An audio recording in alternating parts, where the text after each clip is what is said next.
بسم اللہ الرحمن الرحیم۔ ناظرین، دوسری قسط آج کی اور ویلاگ نمبر ہے 41۔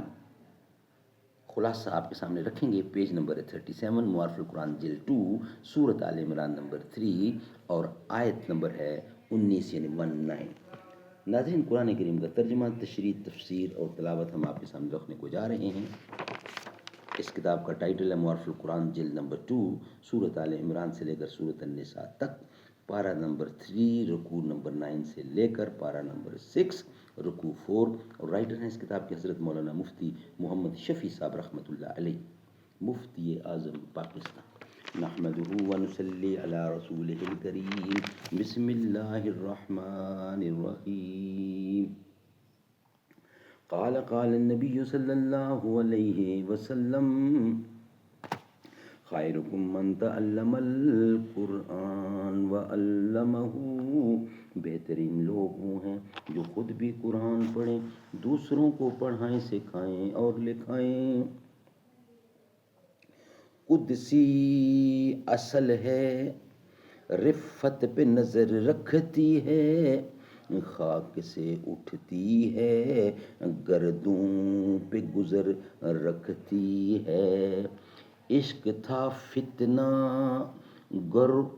گرو سرکس و چالاک میرا، عشق تھا فتنہ گرد سرکس و چالاک میرا، آسماں چیر گیا نالہ بے باک میرا۔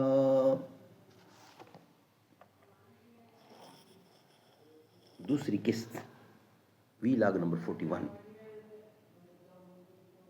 خلاصہ یہ ہوا کہ ہر نبی کے زمانے میں ان کا لایا ہوا دین ہی دین اسلام اور عند اللہ مقبول تھا، جو بعد میں یک کے بعد دیگرے منسوخ ہوتا چلا آیا۔ آخر میں خاتم الانبیاء کا دین دین اسلام کہلایا، جو قیامت تک باقی رہے گا۔ اور اگر اسلام کے دوسرے معانی لیے جائیں، یعنی وہ شریعت جو حضرت خاتم الانبیاء صلی اللہ علیہ وسلم لے کر تشریف لائے، تو آیت کا مفہوم یہ ہو جاتا ہے کہ اس زمانے میں صرف وہی اسلام مقبول ہے جو نبی کریم صلی اللہ علیہ وسلم کی تعلیمات کے مطابق ہے۔ پچھلے ادیان کو بھی اگرچہ ان کے اوقات میں اسلام کہا جاتا تھا، مگر اب وہ منسوخ ہو چکے ہیں، اور دونوں صورتوں میں نتیجہ کلام ایک ہی ہے کہ ہر پیغمبر کے زمانے میں اللہ کے نزدیک مقبول دین وہ اسلام ہے جو اس پیغمبر کی وحی اور تعلیمات کے مطابق ہو۔ اس کے سوا دوسرا کوئی دین مقبول نہیں، خواہ وہ پچھلی منسوخ شدہ شریعت ہی ہو، اگلے زمانے کے لیے وہ اسلام کہلانے کا مستحق نہیں۔ شریعت ابراہیم علیہ السلام ان کے زمانے میں اسلام تھی، موسیٰ علیہ السلام کے زمانے میں اس شریعت کے جو احکام منسوخ ہو گئے وہ اب اسلام نہیں رہے۔ اسی طرح عیسیٰ علیہ السلام کے زمانے میں شریعت موسویہ کا اگر کوئی حکم منسوخ ہوا ہے تو وہ اب اسلام نہیں۔ ٹھیک اسی طرح خاتم الانبیاء صلی اللہ علیہ وسلم کے زمانے میں شرح سابقہ کے جو احکام منسوخ ہو گئے وہ اب اسلام نہیں رہے۔ اس لیے جو امت قرآن کریم کی مخاطب ہے اس کے لیے اسلام کے معنی عام لیے جائیں یا خاص، دونوں کا حاصل یہ ہے کہ رسول کریم صلی اللہ علیہ وسلم کی بعثت کے بعد صرف دین اسلام کہلانے کا مستحق وہ ہے جو قرآن اور آن حضرت صلی اللہ علیہ وسلم کی تعلیمات کے مطابق ہو، اور وہی اللہ کے نزدیک مقبول ہے۔ اس کے سوا کوئی دین مقبول اور ذریعہ نجات نہیں ہے۔ یہ مضمون قرآن مجید کی بے شمار آیات میں مختلف عنوانات سے آیا ہے۔ ایک آیت کے الفاظ میں اس طرح وارد ہوا ہے، وَمَن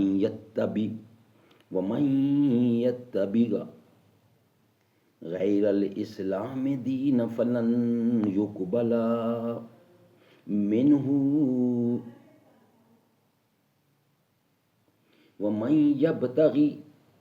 وَمَن يَبْتَغِي غَيْرَ الْإِسْلَامِ دِينًا فَلَن يُقْبَلَ مِنْهُ، یعنی جو شخص اسلام کے سوا کوئی دین اختیار کرے گا تو وہ اس سے قبول نہ کیا جائے گا، اس کے تابع جو عمل کیا جائے گا وہ ضائع ہوگا۔ ناظرین، یہ ویلاگ کمپلیٹ ہوتا ہے۔ نیکسٹ ویلاگ جو ہوگا اس کا ہیڈنگ ہوگا، اس زمانہ میں نجات اسلام میں منحصر ہے، غیر مسلم کے اعمال صالح اور اخلاق حسنہ بھی مقبول نہیں۔ یہ ہیڈنگ ہے نیکسٹ ویلاگ کا جو ہم آپ کے سامنے رکھنے کو جا رہے ہیں۔